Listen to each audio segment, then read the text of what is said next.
Сәлеметсіздер ме, құрметті студенттер? Біз сіздермен өткен сабақта жаңағы бөлек және жетек цилиндрлік жетек доңғалақтары бар механизмдер туралы айттық, иә. Оның орналасуы жаңағы крандар үшін көпір қозғалысының жаңағы бұрмалануы, қандай әрекетке соқтыратынын айтқан болатынбыз, иә. Әрі қарай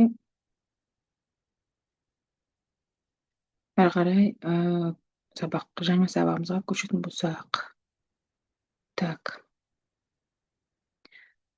Бір рельсті арбалардың қозғалыс механизмдері жүктің орын ауыстыруын қамтамасыз ететін негізгі жүйе болып табылады. Арбалардың қозғалысы жүкке тікелей әсер ету арқылы қолмен, сондай-ақ тартқыш доңғалақ арқылы қол жетегімен немесе электр қозғалтқышының көмегімен жүзеге асырылуы мүмкін. Яғни жетек арбасына тартқышқа 9-8 суретте көрсетілген А вариантында тарту күшін арттыру мақсатында реттелетін қысқыш серіппесі бар резеңкеленген жетекші доңғалақ қолданылады. Бұл құрылғы доңғалақ пен рельс арасындағы ілінісу күшін арттырып, сырғанауды болдырмауға мүмкіндік береді. Арбалардың қозғалыс механизмдерін жобалау кезінде келесі факторлар ескеріледі: жүктің массасы және оның таралуы, қозғалыс жылдамдығы мен оның үдеу режимдері,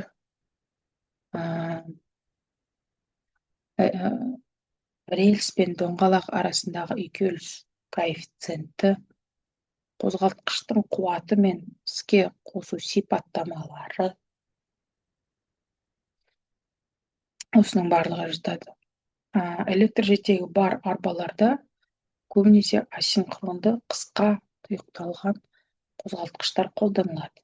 Себебі олар құрылымы жағынан қарапайым болып келеді, сенімді және қызмет көрсету шығындары төмен әлде қайда. Мұндай жетектерді қозғалысты бір қалыпты бастау және тоқтату үшін редукторлар мен тежеу құрылғыларды пайдаланады.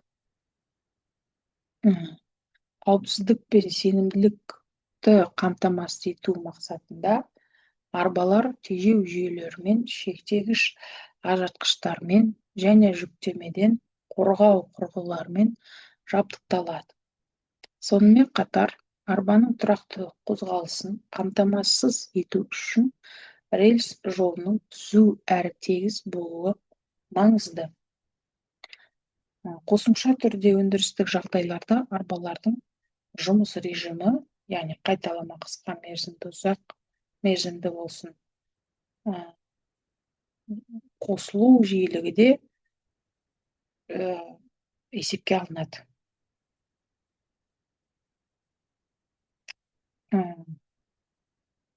Себебі бұл факторлар жетектің түрін таңдауға және оның тиімді жұмыс істеуіне тікелей әсер етеді. Енді негізгі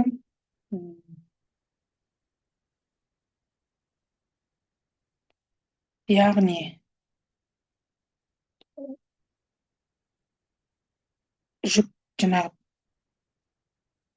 механикалық жүк көтеру, рельс жаңағы жүк көтеру арбалардың қозғалыс механизмдерінің механикалық ережесі, яғни күштен ұтсақ, жолдан ұтыламыз деген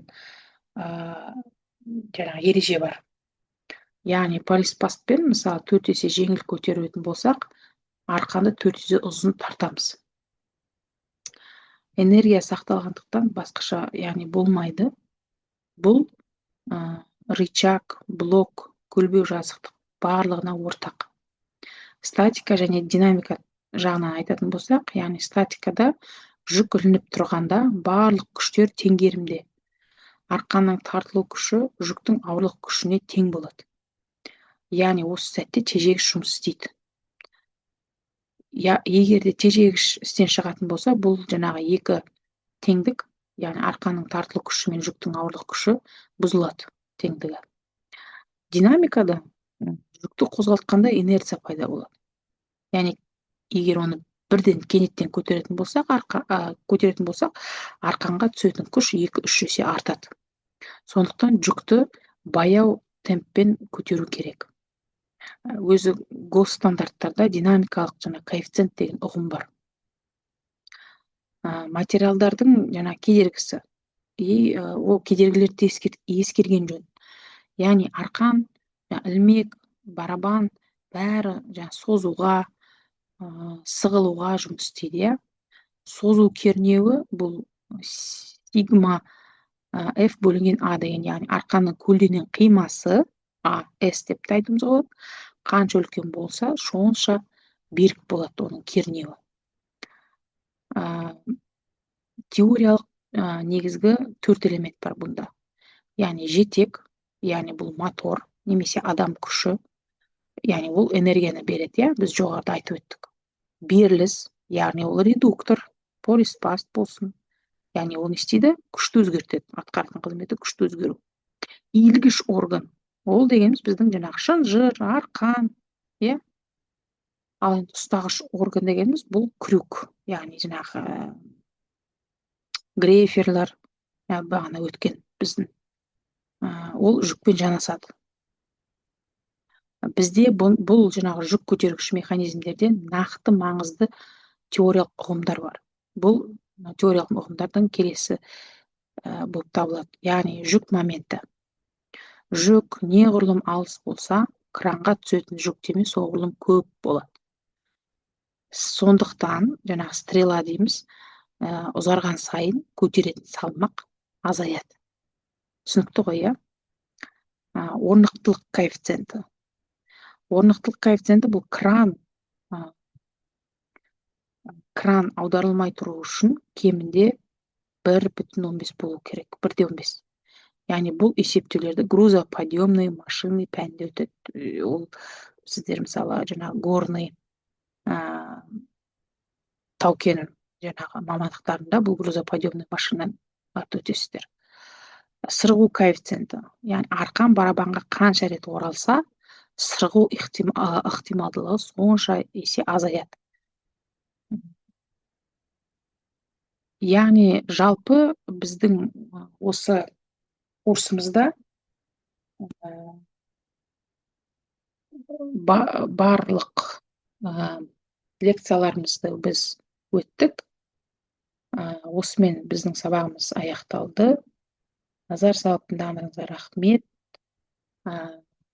Сабақта озат болыңыздар, сау болыңыздар, студенттер.